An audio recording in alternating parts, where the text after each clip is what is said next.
इस कहानी की शुरुआत होती है एक जंगल से, जहाँ एक लड़की एक स्नेल के साथ बात कर रहा था। तभी उनका एक दोस्त उस स्नेल को कुचलकर आगे बढ़ जाते हैं और उनके 4 दोस्त जो की बातें करते हुए जंगल पर आगे बढ़ते हैं।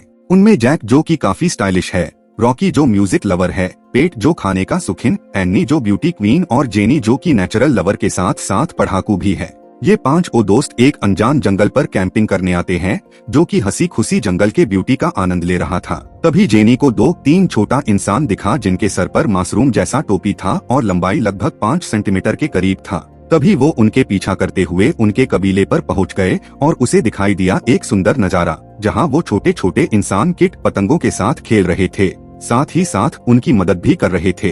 तभी जेनी के सारे दोस्त भी आ जाते हैं और जैक उनमें से किसी को पकड़ना चाहते थे, पर अचानक उनके मुखिया आ गए और उनको उनका परिचय देके बोला कि वो लोग स्प्राइट है, जो कि जंगल की हिफाजत करते हैं। तभी वो लोग बातें करते हुए रात ठहरने की बात कही और स्प्राइट्स भी उनके बात मान गए। जब वो लोग रात को सो रहे थे, तब अचानक जेनी की आंख खुल गई और उसने देखा उनके दोस्त अपने बिस्तर पर नहीं थे। तभी उनकी नजर थोड़ी दूर से आती हुई रोशनी पर गई। जब जेनी ने वहां जाके देखा तो उनके होश उड़ गए। वो सारे स्प्राइट मिलके पेट को तेल डाल के जला रहे थे और बाकी 3 दोस्त को बांध के रखा था। तब जेनी ने सबको मुक्त कर ही रहा था, तभी स्प्राइट की असली चेहरा नजर आया। उनके आंख लाल थी और उनकी मुखिया कहने लगी कि उन लोगों ने गलत कैंपेनिंग स्पॉट चुन लिया, अभी सबको मरना होगा।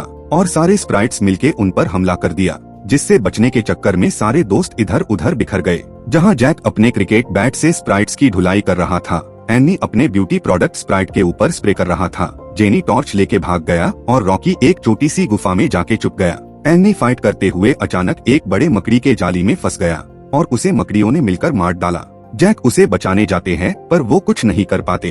तभी अचानक जैक के ऊपर भी स्नेल से हमला करते हैं और स्नेल उसके कान और मुंह पर घुस के उसे भी मार डालते हैं। तभी रॉकी जिस गुफा में छुपा था, वहाँ स्प्राइट्स सुसु करके उसे सुसु में डुबा के मार डालते हैं। अब बस जेनी ही जिंदा थी, जिसे स्प्राइट्स की कमजोरी पता चल गई थी कि वो लोग नमक बर्दाश्त नहीं कर सकते हैं। तभी वो उनके खाने के लिए जितने भी नमकीन लाए थे, वो सारे लेके उन पर अटैक कर देते हैं और काफी स्प्राइट्स को घायल करके भाग ही रहे थे। तभी उनके सामने स्प्राइट्स का मुखिया आ जाते हैं और जब मुखिया स्प्राइट जेनी पर हमला करने आगे बढ़ते हैं, तभी एक चिड़िया आके उनके आंख पर पोती कर देते हैं, क्योंकि जेनी ने उस चिड़िया की मदद की थी जंगल पर घुसने के वक्त ही, जिसके कारण जेनी बच जाते हैं और वो स्प्राइट्स के इलाके से बाहर निकल जाते हैं और जिंदा बच जाते हैं। तो मित्रों, अगर आज का ये वीडियो आपको पसंद आया है तो प्लीज वीडियो को लाइक और चैनल को सब्सक्राइब करके हमें मोटिवेट कीजिएगा। धन्यवाद।